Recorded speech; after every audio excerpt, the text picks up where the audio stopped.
So, you've got two law professors up here. I think I'm in trouble. Two law professors. I think we'd give you full marks on every single answer you've given. It's been extraordinary. I'm going to ask one more question, then we're going to take a bunch of questions. We've got 5,000 questions from the audience, so we're going to go through those. But here's the question. If Nancy Pelosi were here, and she listened to the issues we just went through, she would say, wait a minute, this is reminding me of something.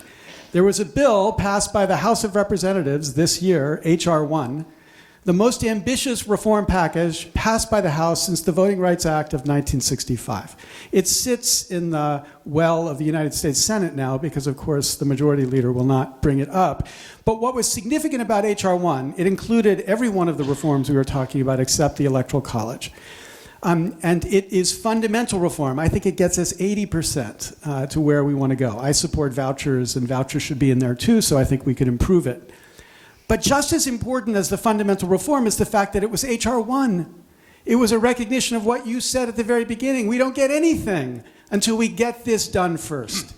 So the question for you, Senator, is, will you ask that there be an H.R. 1, or let's call it POTUS 1? Will you introduce POTUS 1, which is a package of reforms that are fundamental to make it possible for you to get everything else that you want to get done? Absolutely. Absolutely.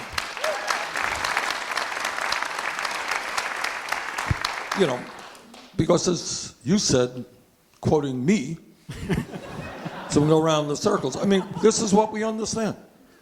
All right? Are we interested in climate change? Are we interested in healthcare? Are we interested in education? Are we interested in having a fair tax system so that the wealthy start paying their fair share of taxes? Are we interested in having the best public educational system in the world, from childcare through graduate school, et cetera, et cetera? If we are interested in any of those issues and a dozen more, then we have got to make sure that we have elected officials who represent what the people want, not what wealthy campaign contributors want. So my agenda is a progressive agenda. I believe that my agenda speaks to the needs of working families.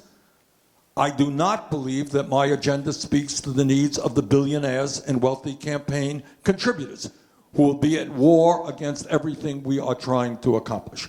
So it goes without saying that I will prioritize the need to revitalize American democracy and to create a campaign finance system that is based on justice, not billionaires buying elections.